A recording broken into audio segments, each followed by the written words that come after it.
अस्सलाम वालेकुम, मेरा नाम डॉक्टर अहमद अली है। मैं आपका कंसल्टेंट थोरेसिक सर्जन हूँ। आज जो हमने टॉपिक चूज़ किया है वो चेस्ट वॉल डिफॉर्मिटीज़ हैं, पेक्टस एक्सकवेटम या पेक्टस कैरिनेटम। पैदाइशी तौर पे बच्चों की चेस्ट की सामने वाली हड्डी का टेढ़ा होना आम सा अमर है। बहुत सारे बच्चे हम इस तरह से देखते हैं जिनकी चेस्ट की फ्रंट वाली जो बोन है, जो चेस्ट बोन है या स्टर्नम है, वो नॉर्मल स्ट्रेट शेप में नहीं होती। या तो वो बाहर की तरफ निकली होती है जिसको पिजन चेस्ट कहते हैं, या वो अंदर की तरफ गई होती है, एक गड्ढा यहाँ पे पड़ा होता है जिसको हम पेक्टस एक्सकवेटम कहते हैं।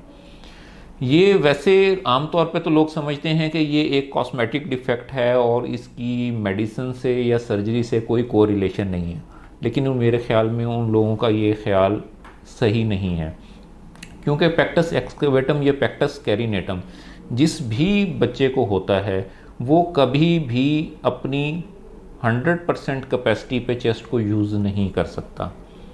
एक तो उनको चलने फिरने से या भागने दौड़ने से सांस चढ़ता है, क्योंकि उनकी चेस्ट की मैकेनिक्स नॉर्मल नहीं होती, जो कि नॉर्मल पॉपुलेशन में या फिर मेजॉरिटी में अल्लाह ताला ने बनाई हैं। दूसरे नंबर पे अगर उनकी हड्डी अंदर की तरफ झुकी हुई है और अंदर की तरफ पेक्टस एक्सकवेटम उनको हुआ है, तो वो कॉन्टीन्यूसली आपके लंग्स के ऊपर भी प्रेशर देता है, जिसकी वजह से आपके लंग्स में डिजीज़ कैरी करने का और डिजीज़ डेवलप करने की टेंडेंसी बढ़ जाती है। दूसरे नंबर पे वो आपके हार्ट के ऊपर कांस्टेंट प्रेशर देता है। शुरू में लोगों को इस चीज़ का अंदाज़ा नहीं होता, वो ये समझते हैं कि कोई सिम्टम नहीं है, हल्का फुल्का सांस चढ़ जाता है, चलो कोई बात नहीं, चलने देंगे। लेकिन होता ये है कि जैसे ही वो बच्चे 25 से 30 साल की एज ग्रुप में जाते हैं, तो उनके हार्ट के ऊपर मुसलसल प्रेशर देने की वजह से उनको वेल्वुलर हार्ट डिजीज़ जो हैं वो डेवलप हो जाती हैं। उनके हार्ट के जो वेल्व हैं वो दबने की वजह से फेल हो जाते हैं, माइट्रल रिगर्जिटेशन हो जाती है, और बाकी वेल्व जो हैं उनमें भी जो है वो परमानेंट चेंजेस आ जाती हैं, और उनको चाहते ना चाहते हुए हार्ट की वेल्व रिप्लेसमेंट सर्जरी या वेल्व रिकन्स्ट्रक्टिव सर्जरी की तरफ जाना पड़ता है। अब पाकिस्तान में लोग इस पे तवज्जो नहीं देते, लेकिन इंटरनेशनली ये एस्टेब्लिश जो है वो ट्रीटमेंट प्लान है कि जो भी बच्चे कॉस्मेटिक कंसर्न के लिए या फिर मेडिकल कॉम्प्लिकेशन की वजह से प्रेजेंट करें, उनको फ़ौरन थोरेसिक सर्जिकल कंसल्टेशन लेनी चाहिए और वो आके अपने थोरेसिक सर्जन से इस पे मशवरा करें। ये एक मॉडरेट रिस्क सर्जरी है और इसके कॉस्मेटिक आउटकम और इसके मेडिकल आउटकम इंस्टेंट हैं।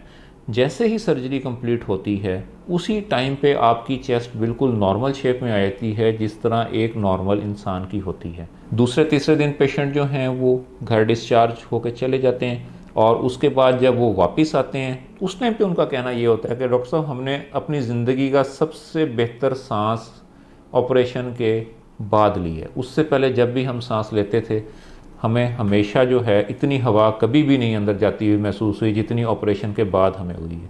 हमारे पास ये सर्जरी बहुत रूटीन में की जा रही है और बहुत अच्छे कॉस्मेटिक रिजल्ट्स के साथ की जा रही है। हमारी टीम इस सर्जरी को करने के लिए वेल इक्विप्ड है और वेल ट्रेंड है। मॉडिफाइड रेविश प्रोसीजर है जो हम यहाँ पे लोगों को ऑफ़र कर रहे हैं। इसका कॉस्मेटिक आउटकम भी बहुत अच्छा है और इसका मेडिकल आउटकम भी बहुत अच्छा है। पेशेंट हमारे पास जिस दिन एडमिट होते हैं उनकी पहले सारी असेसमेंट हो चुकी होती है, सर्जिकल प्लान उनके साथ हम डिस्कस कर चुके होते हैं, उनको आउटकम और सारी चीज़ें हम समझा चुके होते हैं। पेशेंट की सर्जरी होती है, नेक्स्ट डे पेशेंट रूम में शिफ्ट हो जाता है। तीसरे दिन पेशेंट खुद कह देता है कि डॉक्टर साहब, I am feeling better now, I can go home. तो पेशेंट को तीसरे दिन हम घर डिस्चार्ज कर देते हैं।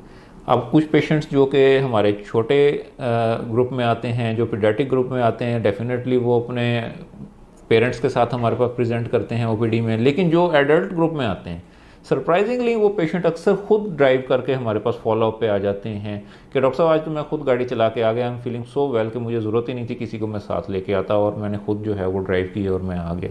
समटाइम्स हम उनको मना भी करते हैं कि आपको इस तरह का एडवेंचर नहीं करना चाहिए था, लेकिन ये पेशेंट का एक कॉन्फिडेंस है और पेशेंट का एक कम्फर्ट लेवल है जो कि डिवेल्प हुआ आफ्टर सर्जरी, कि वो 10th पोस्ट ऑफ डे पे खुद से गाड़ी चला के अपनी फॉलोअप विज़िट करने के लिए आ रहे हैं।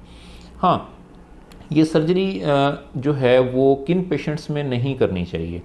हाँ, उन पेशेंट्स में जो कि कॉम्प्लिकेटेड डिजीज़ के साथ हैं, जिनके अंदर काइफोस्कोलियोसिस भी है और जिनके अंदर चेस्ट की भी बहुत कॉम्प्लेक्स डिफॉर्मिटी है, और जिन पेशेंट्स के अंदर कनेक्टिव टिश्यू डिसऑर्डर्स भी हैं जो कि अनडायग्नोज्ड हैं और उनकी कंजेनिटल हार्ट की भी डिजीज़ हैं। इस तरह के पेशेंट्स की सर्जरी करने से शायद उनको फ़ायदा नहीं पहुंचाया जा सकता, लेकिन एक आम पॉपुलेशन, जिस तरह 3000 में से एक बच्चा जो है वो पेक्टस एक्सकवेटम के साथ पैदा होता है या पेक्टस कैरिनेटम के साथ पैदा होता है, तो ये वो बच्चे जिनको सर्जरी के फ़ायदे हमें समझाने की ज़रूरत है, और ये वो बच्चे हैं जिनको सर्जरी के बाद एक नॉर्मल लाइफ गुजारने का मौका मिल सकता है। अगर कोई भी बंदा जो अपने बच्चे के लिए या कोई पेशेंट जो अपने खुद के लिए हमसे मशवरा करना चाहता है, तो वो नीचे दिए गए लिंक पे हमारे से कांटेक्ट कर सकता है, हमारे से अपॉइंटमेंट ले सकता है, और अगर वो हमारे इस कमेंट सेक्शन में कमेंट करता है तो फ्री ऑफ कॉस्ट हम उसको ओपिनियन भी दे सकते हैं। Thank you so much. अल्लाह हाफिज़।